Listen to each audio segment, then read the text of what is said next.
अस्सलाम वालेकुम students, hope that all of you are fine. English पढ़ते हुए स्टूडेंट्स का सबसे बड़ा मसला होता है टेंसेस, जो बच्चे बार बार याद करते हैं लेकिन उन्हें भूल जाते हैं।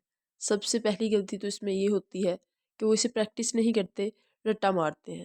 इसकी प्रैक्टिस की जाए, इसको स्मार्ट ट्रिक्स यूज़ करते हुए समझा जाए तो टेंसेस बहुत आसान है।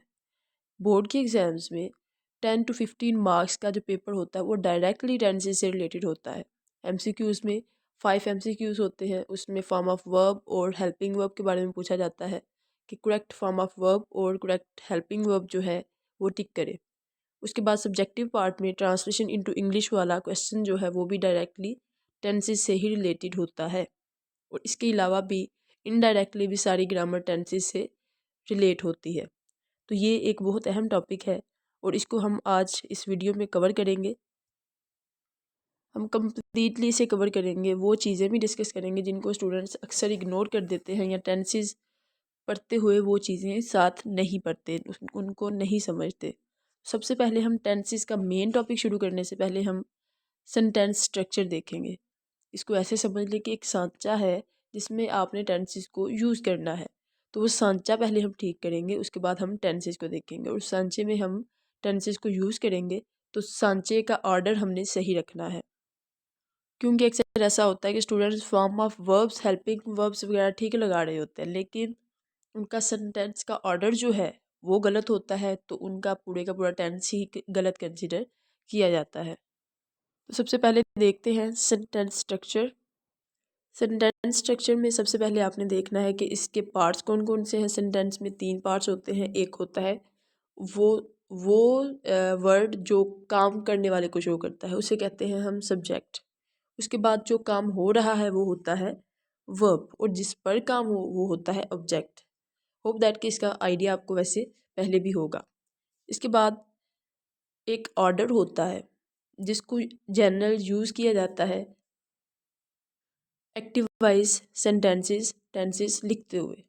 तो उसका ऑर्डर क्या है कि सबसे पहले आपको सब्जेक्ट रखना होता है, उसके बाद वर्ब और फिर ऑब्जेक्ट। वर्ब में इधर हेल्पिंग वर्ब भी आएगा और फॉर्म ऑफ वर्ब भी आएगी। तो ये आपने ऑर्डर याद रखना है, रूल है स्ट्रक्चर का, ये आपने अच्छे से याद करना है। इसके बाद है टाइप्स ऑफ सेंटेंस। अब एक ही स्टेटमेंट होती है, हम उसको 3 तरह से मॉडिफाई कर सकते हैं। सबसे पहले फॉर एग्जांपल हम कह लें कि मुसलमान रोज़े रखते हैं। मुसलमान रोज़े रखते हैं तो ये पॉजिटिव सेंटेंस है, सादा जुमला है। लेकिन अगर हम कह दें मुसलमान रोज़े नहीं रखते हैं, नहीं आ रहा है, नॉट का यूज़ करेंगे तो वो नेगेटिव बन जाएगा। लेकिन अगर हम इसी का सवाल बना दें क्या मुसलमान रोज़े रखते हैं, या फिर मुसलमान क्यों रोज़े रखते हैं, मुसलमान कब रोज़े रखते हैं, तो ये एक ही स्टेटमेंट को हमने 3 तरह से किया। तो ये जिसमें सवाल आएगा वो होगी इंटेरोगेटिव स्टेटमेंट। तो इसका 1 बाय 1 स्ट्रक्चर देखते हैं। जो रूल हमने पीछे पढ़ा है वो ही यूज़ होगा, लेकिन थोड़ी सी चेंजेस होंगे। फॉर एग्जांपल पॉजिटिव होगा तो सेम रूल वही रहेगा कि सबसे पहले हम सब्जेक्ट को रखेंगे, फिर हेल्पिंग वर्ब और फॉर्म ऑफ वर्ब को, और उसके बाद ऑब्जेक्ट को। लेकिन नेगेटिव होगा तो उसमें नॉट आएगा, और नॉट कहाँ आएगा, हेल्पिंग वर्ब और वर्ब के दरमियान।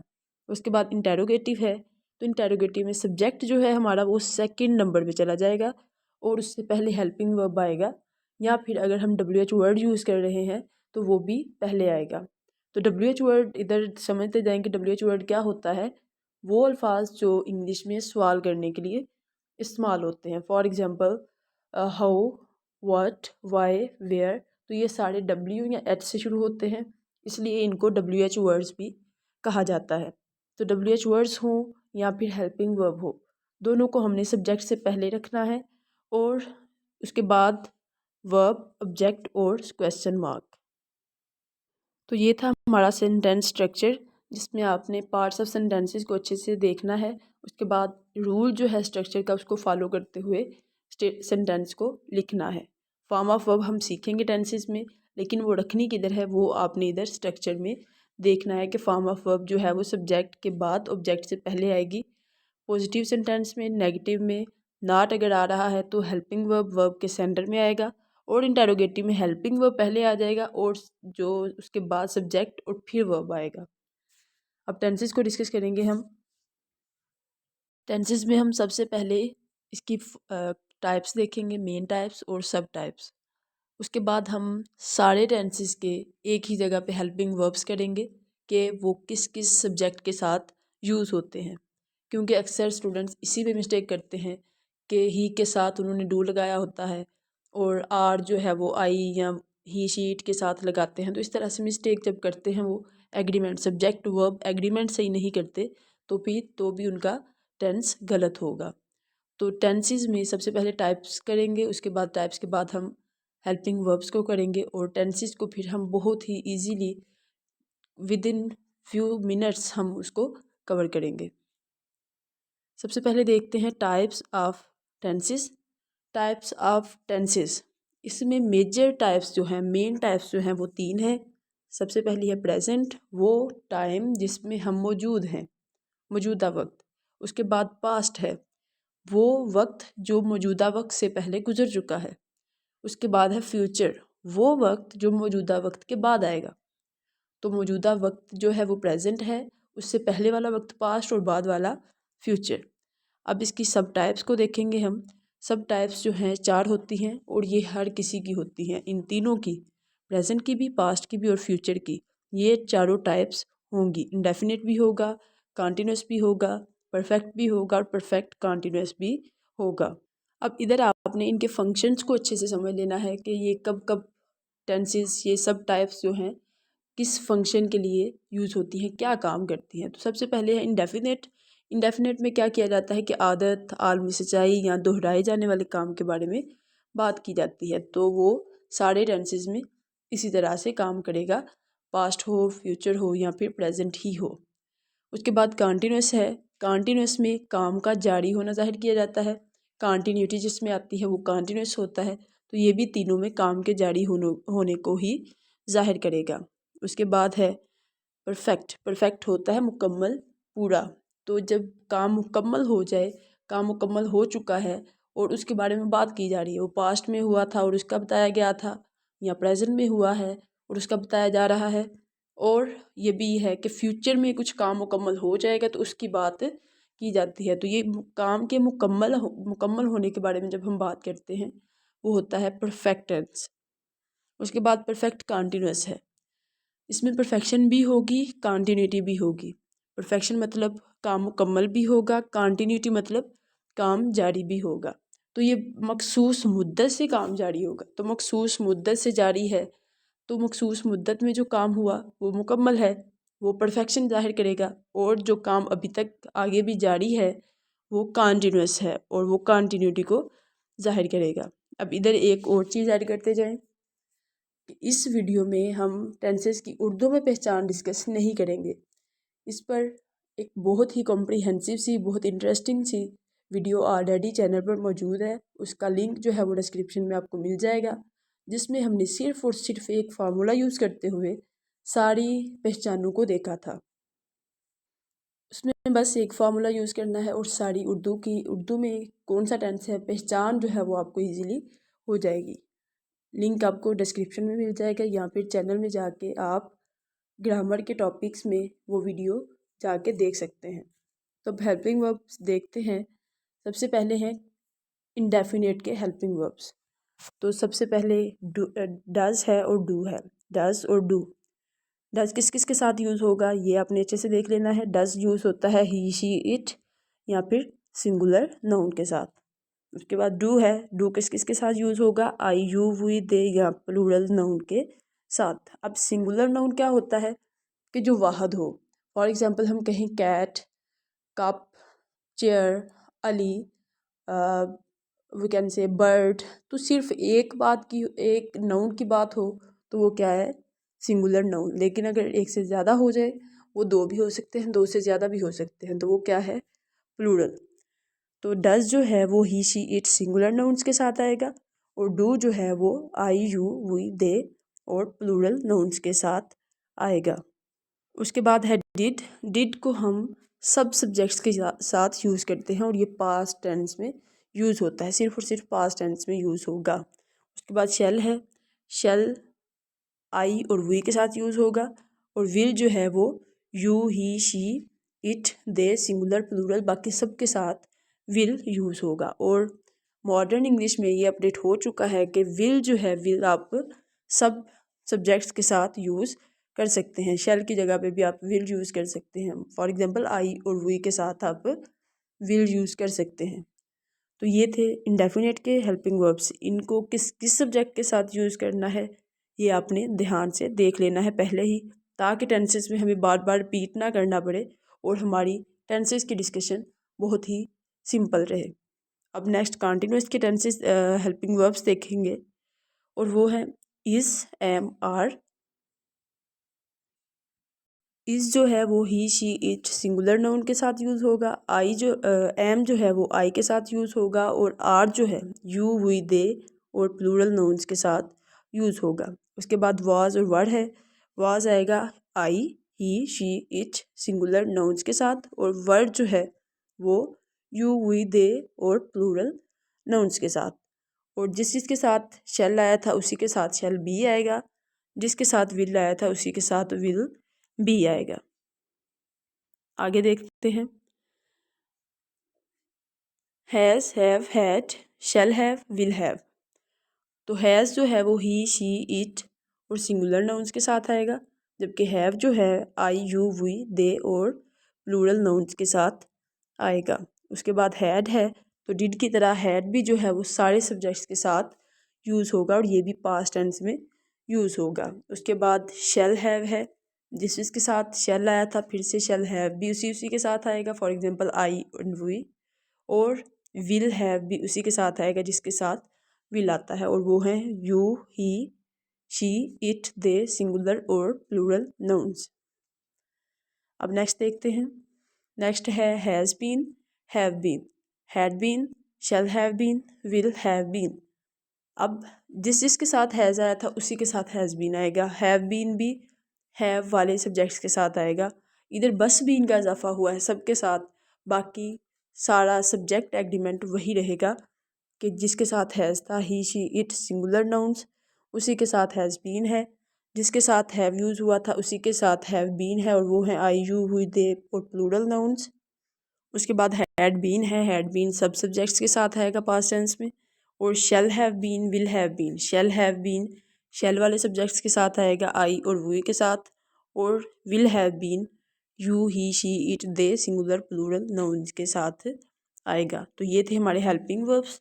इनको आपने अच्छे से याद कर लेना है, अच्छे से बार बार इनको दोहरा के समझ के इनको याद कर लें, ताकि जब टेंस में आप टेंस के अकॉर्डिंग सही हेल्पिंग वर्ब लगा रहे हैं तो ये भी देखें कि जो सब्जेक्ट है हमारा, जो हमारा पहले सेंटेंस के स्टार्ट पे सब्जेक्ट है उसके साथ भी उसका एग्रीमेंट हो रहा है या नहीं।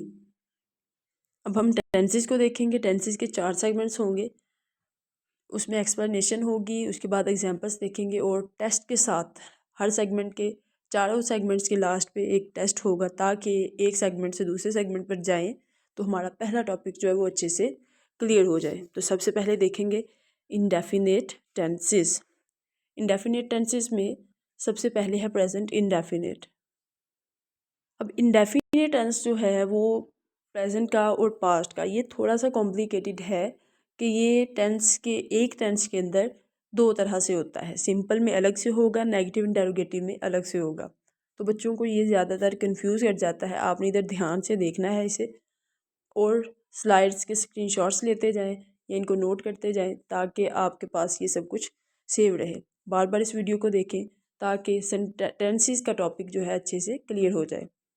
प्रेजेंट इंडेफिनेट है, इसको दो तरीके से हम करेंगे कि जब सिंपल सेंटेंस होगा, सिंपल सेंटेंस में फर्स्ट फॉर्म यूज़ होगी, फर्स्ट फॉर्म यूज़ होगी। प्रेजेंट इंडेफिनेट में सिंपल सेंटेंस में फर्स्ट फॉर्म यूज़ होगी, और जब हमारे सब्जेक्ट्स ही, शी या इट होंगे तब हम एस या ई एस वाली फॉर्म लगाएंगे, यानी फर्स्ट फॉर्म के साथ ही हम एस या ई एस का इजाफा कर देंगे। उसके बाद जब सेंटेंस हमारा नेगेटिव या इंटेरोगेटिव हो जाए, उसमें नॉट आ रहा है या फिर सवाल पूछा जा रहा है, तो हम डू और डज का यूज़ करेंगे और फॉर्म हमारी सिंपल फर्स्ट हो जाएगी। अब एस या ई एस यूज़ नहीं करेंगे। फिर से रिपीट करती हूँ कि जब हमारा सेंटेंस पॉजिटिव होगा तो फर्स्ट फॉर्म के साथ एस ई एस तब आएगा जब हमारा सब्जेक्ट ही, शी इट या सिंगुलर होगा। लेकिन नेगेटिव में, इंटेरोगेटिव में हमारा डू और डज का हेल्पिंग वर्ब यूज़ होगा और फॉर्म फर्स्ट होगी।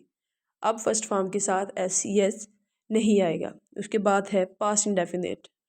पास्ट इंडेफिनेट में फॉर्म सेकंड यूज़ होगी। सेकंड फॉर्म यूज़ होगी जब हमारा सेंटेंस पॉजिटिव होगा।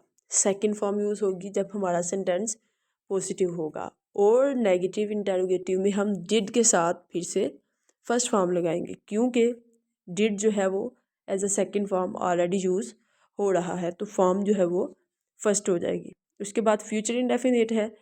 फ्यूचर इंडेफिनेट में विल प्लस विल या शेल इनमें से एक आएगा। जिसके साथ विल आएगा, जिस सब्जेक्ट के साथ, उसके साथ आप विल लगाएंगे, और जिसके साथ शेल आएगा उसके साथ आप शेल लगाएंगे। और उसके बाद फॉर्म कौन सी आप यूज़ करेंगे? फर्स्ट फॉर्म ऑफ वर्ब आप इसके साथ यूज़ करेंगे। होप दैट कि ये आपको इंडेफिनेट टेंसेस समझ आ गए होंगे। आपने इसकी बार बार प्रैक्टिस करनी है तो ये आपको क्लियर हो जाएगा। अभी हम इसकी प्रैक्टिस करेंगे। एग्जांपल्स देखते हैं। एग्जांपल है प्रेजेंट इंडेफिनेट की। वो रोज़ाना स्कूल जाता है। अब ता है आ रहा है तो ये प्रेजेंट इंडेफिनेट है। ता है कैसे आ रहा है? आपने पहचान वाली वीडियो देख लेनी है, आपको पता चल जाएगा। अभी इधर है वो रोज़ाना स्कूल जाता है। He goes to school daily. He goes to school daily. हमारा सब्जेक्ट जो है वो ही है, तो इसके साथ हम एस और ई एस वाली फॉर्म लगाएंगे, क्योंकि हमारी स्टेटमेंट जो है वो पॉजिटिव है। तो इस इधर डू डज तो लगाएंगे नहीं। एस या ई एस वाली फॉर्म हम ही, शी, इट या सिंगुलर नाउन के साथ लगाएंगे। तो इधर ही है तो ही के साथ हम गो के साथ ई एस लगाएंगे और इसे बनाएंगे गोज़। वो रोज़ाना स्कूल जाता है। He goes to school daily. उसके बाद पास्ट इंडेफिनेट है। वो क्रिकेट खेलते थे। वो क्रिकेट खेलते थे। They played cricket. They played cricket. इधर प्लेड जो है वो सेकंड फॉर्म के तौर पर आ रहा है। उसके बाद है फ्यूचर इंडेफिनेट। मैं कल बाज़ार जाऊंगा। मैं कल बाज़ार जाऊंगा। I shall go to the market tomorrow. I shall गो।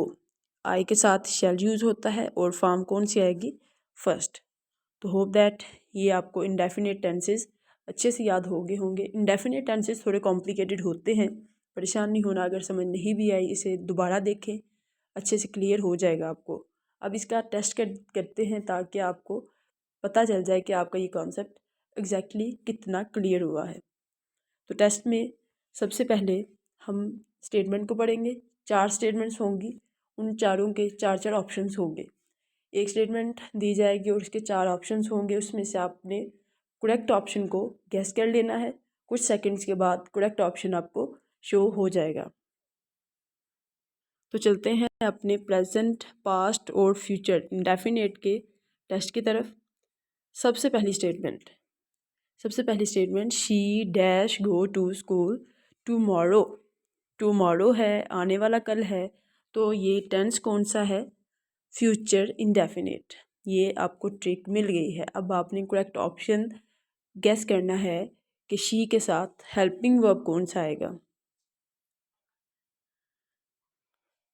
जी, तो शी के साथ ऑप्शन ए विल यूज़ होगा। She will go to school tomorrow. Next statement देखते हैं। They dash cricket yesterday. They dash cricket yesterday. Yesterday आया है तो गुजरे हुए कल की बात हो रही है। ये है पास्ट इंडेफिनेट। आपको गेस करना है कि दे के साथ हेल्प ये फॉर्म ऑफ वर्ब कौन सी आएगी। पास्ट इंडेफिनेट की फॉर्म ये कभी आपको नहीं भूलना चाहिए, और अभी भी होप दैट कि आप सही फॉर्म ही गेस करेंगे। जी, तो ऑप्शन बी है। ऑप्शन बी प्लेड जो है वो इसका करेक्ट ऑप्शन है। They played cricket yesterday. उसके बाद थर्ड स्टेटमेंट देखते हैं। थर्ड स्टेटमेंट है he dash his work every day. अब रोज़ के रोज़ मौजूदा वक्त में हर रोज़ की रूटीन की बात हो रही है, मामूल की बात हो रही है, तो ये है प्रेजेंट इंडेफिनेट। प्रेजेंट इंडेफिनेट में कौन सा हेल्पिंग वर्ब आएगा ये आपको गेस करना है। ही के साथ कौन सा हेल्पिंग वर्ब आप लगाएंगे। आपके पास कुछ सेकंड्स हैं, करेक्ट ऑप्शन आपको गेस करना है। जी, तो इसका correct option he does his work every day. वो रोज़ अपना काम करता है। He does his work every day. इस सेगमेंट की लास्ट स्टेटमेंट देखते हैं। लास्ट स्टेटमेंट है we dash the match next Sunday. अब नेक्स्ट संडे की बात हो रही है, आने वाले इतवार की बात हो रही है, तो ये टेंस कौन सा है? Future indefinite. Future indefinite tense है ये। तो आपको गेस करना है कि कौन सा ऑप्शन करेक्ट है।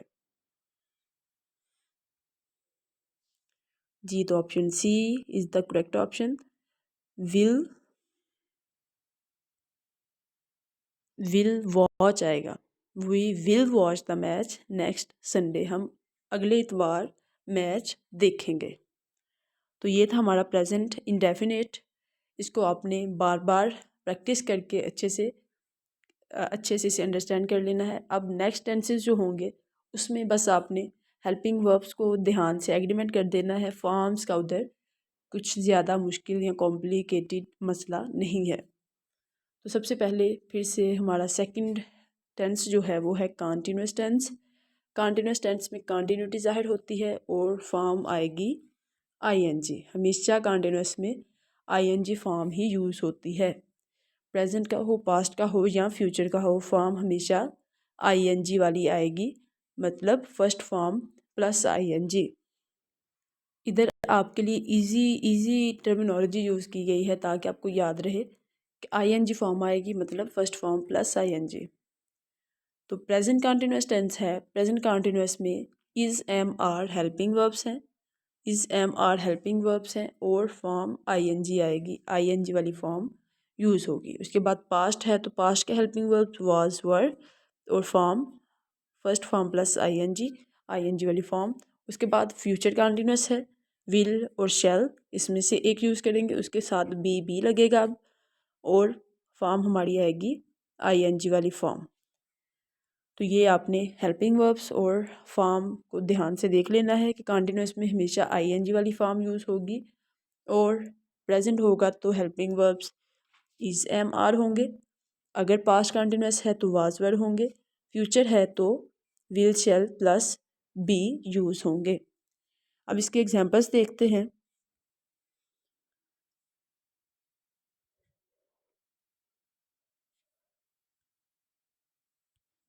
फर्स्ट एग्जांपल है प्रेजेंट कंटिन्यूअस की। वो अभी खाना खा रहा है। मौजूदा वक्त में वो खाना खा रहा है। He is eating food. He के साथ इज़ यूज़ होगा और फॉर्म हमारी कौन सी आएगी? आईएनजी वाली form eating. He is eating food now. उसके बाद पास्ट कंटिन्यूअस है। बारिश हो रही थी। पास्ट कंटिन्यूअस में वॉज आएगा। वॉज या वर हेल्पिंग वर्ब यूज़ होते हैं और फॉर्म आईएनजी वाली यूज़ होती है तो आएगा इट वॉज रेनिंग। उसके बाद फ्यूचर कंटिन्यूअस है। फ्यूचर कंटिन्यूअस की एग्जांपल है हम कल शाम फिल्म देख रहे होंगे। तो इधर वी के साथ विल बी आएगा। विल बी विल बी की जगह शैल बी आ सकता है लेकिन विल बी भी ठीक है। ऐसे हमने पढ़ा है कि इधर जो है आई और वी के साथ हम शैल यूज़ करते हैं लेकिन अपडेट जो हुई है वो भी आपको इन्फॉर्म कर दिया गया है कि आप शैल की जगह विल भी यूज़ कर सकते हैं। तो इधर we will be watching a movie tomorrow evening. तो होप दैट आपको कंटिन्यूस टेंसेस भी क्लियर हो गए होंगे। अब इसका भी हम एक टेस्ट करेंगे। टेस्ट में आपको फिर से कुछ सेकंड्स दिए जाएंगे करेक्ट ऑप्शन गेस करने के लिए। तो कंटिन्यूस टेंस का टेस्ट और इसकी पहली स्टेटमेंट है he dash watching TV now. Now है अभी तो ये है प्रेजेंट कंटिन्यूस। प्रेजेंट कंटिन्यूस में अब आपको करेक्ट हेल्पिंग वर्ब जो है वो गेस करना है कि कौन सा ऑप्शन करेक्ट है। जी, तो ऑप्शन ए इज़ जो है वो करेक्ट ऑप्शन है। अब नेक्स्ट स्टेटमेंट देखते हैं। नेक्स्ट स्टेटमेंट है they dash playing football when it started raining. Past की बात हो रही है कि जब बारिश शुरू हुई थी तो इसने खेलना उन्होंने खेलना शुरू कर दिया था। तो अब आपको गेस करना है कि कौन सा ऑप्शन करेक्ट है। दे के साथ कौन सा हेल्पिंग वर्ब यूज़ होगा।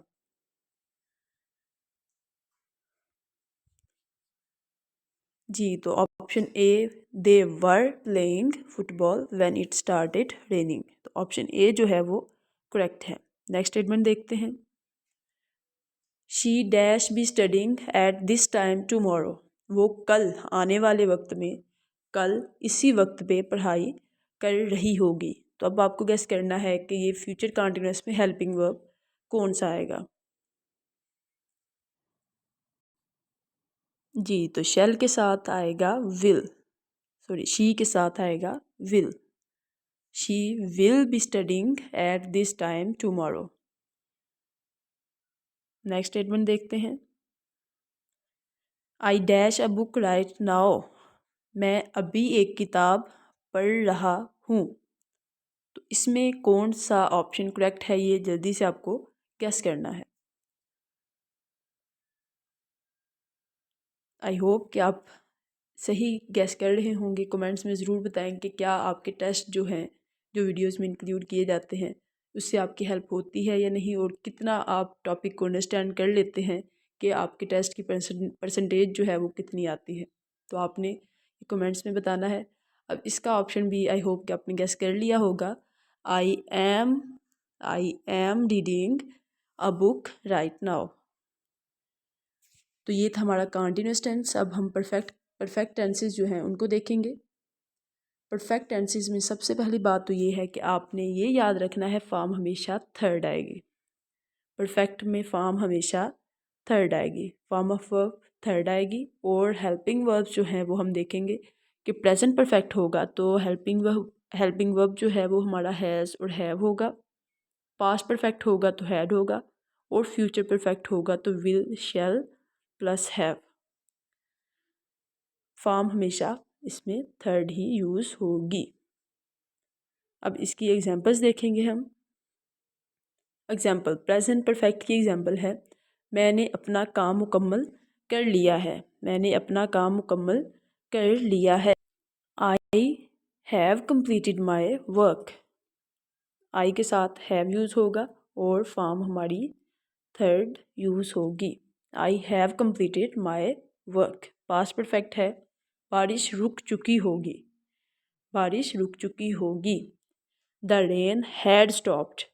हैड यूज़ होगा प्लस थर्ड फॉर्म। उसके बाद फ्यूचर है, फ्यूचर परफेक्ट, हम सुबह तक किताब ख़त्म कर चुके होंगे। We shall have finished the book. पिछली एग्जाम्पल में वी के साथ विल यूज़ हुआ था ताकि आपको रिमाइंड करवा दिया जाए कि रूल चेंज हो चुका है। आप शैल और विल में ज़्यादा कंफ्यूज ना हो, आप आई और वी के साथ भी विल यूज़ कर सकते हैं। तो इधर फ्यूचर परफेक्ट एग्जाम्पल का हमने तर्जुमा किया है, we shall have finished the book by morning. अब इसका भी हम टेस्ट करेंगे। टेस्ट में आपको करेक्ट ऑप्शन जो है वो जल्दी से गैस कर लेना है। होप दैट कि आप गैस जो है वो ठीक करते हैं। टेस्ट को देखते हैं। हमारा परफेक्ट टेंस का टेस्ट है। पहली statement, she dash finished her homework. She dash finished her homework. मौजूदा वक्त में अपने होमवर्क को उसने मुकम्मल किया है। तो इसके लिए आपको बताना है कि प्रेजेंट परफेक्ट में कौन सा हेल्पिंग वर्ब यूज़ होगा। शी के साथ हम कौन सा हेल्पिंग वर्ब लगाएंगे। जी, तो ऑप्शन ए जो है वो करेक्ट है। She has finished her homework. Next देखेंगे, next statement, they dash completed the project before the deadline. अब इधर पास्ट की बात हो रही है, गुजरे हुए वक्त में उसने डेडलाइन से पहले अपना प्रोजेक्ट मुकम्मल कर लिया था। उन्होंने, दे, उन्होंने। तो अब इधर दे के साथ आप पास्ट परफेक्ट में क्या लगाएंगे, आपने करेक्ट ऑप्शन गेस करना है। जी, तो करेक्ट ऑप्शन है हैड, क्योंकि पास्ट परफेक्ट में सब सब्जेक्ट्स के साथ हम हैड ही यूज़ करते हैं। तो नेक्स्ट स्टेटमेंट देखते हैं। नेक्स्ट स्टेटमेंट है, he dash have finished his work by evening. शाम से पहले वो अपना काम ख़त्म कर लेगा। अब इधर आपको करेक्ट ऑप्शन गेस करना है कि कौन सा ऑप्शन करेक्ट है, कौन सा हेल्पिंग वर्ब यूज़ होगा फ्यूचर परफेक्ट टेंस में। जी, तो इधर ऑप्शन सी जो है वो करेक्ट है। He will have finished his work by evening. Last statement देखते हैं इस टेस्ट की। I dash my assignment. अब मौजूदा वक्त की बात हो रही है, तो आपको गेस करना है कि कौन सा ऑप्शन करेक्ट है। जी, तो ऑप्शन सी जो है वो करेक्ट है। I have completed my assignment. Next tense, last tense देखते हैं। परफेक्ट कॉन्टिन्यूस, जिसमें परफेक्शन भी होगी, कॉन्टिन्यूटी भी होगी।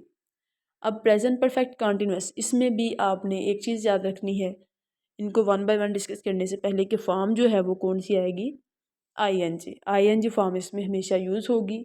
और परफेक्शन भी है, तो परफेक्शन के लिए हम बीन का इस्तेमाल करेंगे। कॉन्टिन्यूटी हमारी आईएनजी फॉर्म से ज़ाहिर होगी, और जो परफेक्शन है, परफेक्शन हमारी बीन से शो होगी, क्योंकि बीन जो है वो थर्ड फॉर्म है। तो ये उन स्टूडेंट्स के लिए कि जो सोचते हैं, उनके लिए क्लैरिफिकेशन है कि परफेक्शन को हम बीन से शो करते हैं और कॉन्टिन्यूटी को हम आईएनजी फॉर्म लगा के शो करते हैं। अब इसके हेल्पिंग वर्ब्स को देखें कि अगर प्रेजेंट परफेक्ट कॉन्टिन्यूस हो तो प्रेजेंट परफेक्ट कॉन्टिन्यूस में हम यूज़ करते हैं हैज़ और हैव, उसके साथ आएगा बीन प्लस आईएनजी फॉर्म।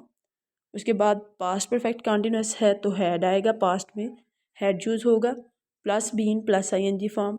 और फ्यूचर होगा तो विल और shall plus been plus ING form.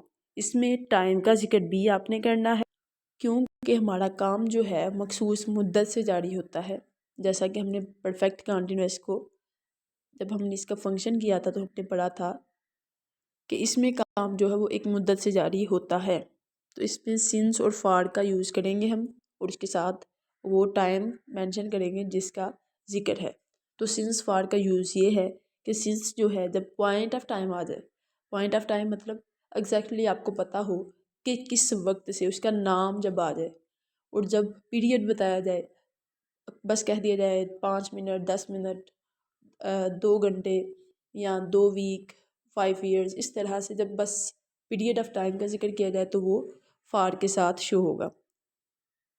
Since जो है वो पॉइंट ऑफ टाइम, जब टाइम का नाम आ जाए, मीन्स मॉर्निंग है या 2 o'clock है, 1999 है, इस तरह से जब नाम आ जाए तो तब हम सिंस यूज़ करेंगे। तो ये है परफेक्ट कॉन्टिन्यूस टेंस, जिसमें आईएनजी फॉर्म आपने यूज़ करनी है, बीन यूज़ करना है। जो हेल्पिंग वर्ब्स हैं वो परफेक्ट वाले ही होंगे सारे, और लास्ट पे आपने ऑब्जेक्ट के बाद सिंस फार प्लस टाइम ऐड कर देना है। इसके एग्जांपल्स देखते हैं। एग्जांपल है प्रेजेंट परफेक्ट कंटिन्यूअस टेंस की, वो 2 घंटों से पढ़ रहा है। मैं 2 घंटों से पढ़ रहा हूँ। I have been studying for 2 hours। Have been studying, have been studying. और फार यूज़ हुआ है क्योंकि कोई भी 2 घंटे हो सकते हैं, पॉइंट ऑफ टाइम नहीं है, इधर पीरियड ऑफ टाइम है, तो फार यूज़ करेंगे प्लस 2 hours, वो जो टाइम दिया गया है उसको मेंशन कर देंगे। नेक्स्ट एग्जांपल है पास्ट परफेक्ट कंटिन्यूअस की, वो सुबह से वर्जिश कर रहा था। He had been exercising since morning. अब इधर टाइम जो है मॉर्निंग का है और इसका स्पेसिफिक नाम बताया गया है, तो ये पॉइंट ऑफ टाइम होता है और पॉइंट ऑफ टाइम के साथ हम सिंस यूज़ करते हैं। उसके बाद फ्यूचर परफेक्ट कंटिन्यूअस है, इसकी एग्जांपल है हम 3 महीनों से नए प्रोजेक्ट पर काम कर रहे होंगे। We will have been working, we will have been working on the new project for 3 months। वो 3 months कोई भी हो सकते हैं, तो पॉइंट ऑफ टाइम नहीं है, ये पीरियड ऑफ टाइम है, तो इसके साथ हम फॉर यूज़ करेंगे। होप दैट कि आपको ये क्लियर हो गया होगा। अब हम डिस्कस करेंगे, अब हम इसका टेस्ट करेंगे, और टेस्ट में फिर से आपको ऑप्शंस दिए जाएंगे। कुछ सेकंड्स में आपने करेक्ट ऑप्शन जो है वो गैस कर लेना है। सबसे पहली स्टेटमेंट है he dash been studying since morning. He dash been studying since morning. सुबह की बात हो रही है, तो इधर प्रेजेंट की बात है कि वो सुबह से पढ़ रहा है। अब आपको करेक्ट ऑप्शन जो है वो गेस करना है कि कौन सा है। जी, तो ऑप्शन ए जो है वो करेक्ट है। He has been studying since morning. Next statement देखते हैं। They dash been working for 2 hours when the manager arrived. जब मैनेजर आया तो उसने अपना काम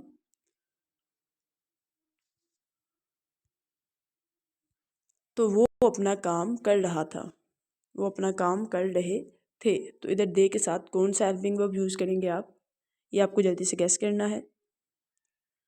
जी, तो ऑप्शन सी हैड जो है वो करेक्ट ऑप्शन है इसका। नेक्स्ट स्टेटमेंट देखते हैं। She dash been teaching for 5 years by next month.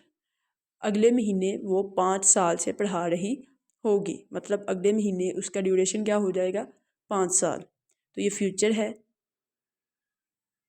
अब आपने गैस करना है कि फ्यूचर परफेक्ट कंटिन्यूअस में हम कौन सा ऑप्शन करेक्ट है उसे लगाएंगे, कौन सा ऑप्शन है जो हम इस फिल इन द ब्लैंक में लगाएंगे। जी, तो option D will have been, will have been.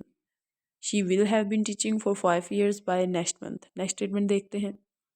Next statement है I dash been learning English for 6 months। मैं 6 माह से इंग्लिश सीख रही हूँ या रहा हूँ। अब इधर आपने करेक्ट ऑप्शन जो है वो गेस करना है। जी, तो इधर आएगा I have been learning English for 6 months। तो ये था हमारा टेंसेस का टॉपिक जिसको हमने थारोली कवर किया है। होप दैट कि आपको बहुत अच्छे से समझ आ गई होगी। इसमें जो इंट्रोडक्टरी चीज़ें हमने पढ़ी थी, सेंटेंस स्ट्रक्चर और use of helping verbs with specific subjects, तो आपने सब्जेक्ट वर्ब एग्रीमेंट जो है वो सही से करना है। उसके बाद टेंसेस हैं। टेंसेस जब आप इंट्रोडक्टरी टॉपिक्स को अच्छे से कर लेंगे तो ये टेंसेस जो हैं वो आपके लिए बहुत आसान हो जाएंगे। अब आपने इनको बार बार प्रैक्टिस करके अच्छे से इनको अंडरस्टैंड कर लेना है। होप दैट कि आपको इस वीडियो से एटलीस्ट अब टेंसेस का टॉपिक क्लियर हो गया होगा।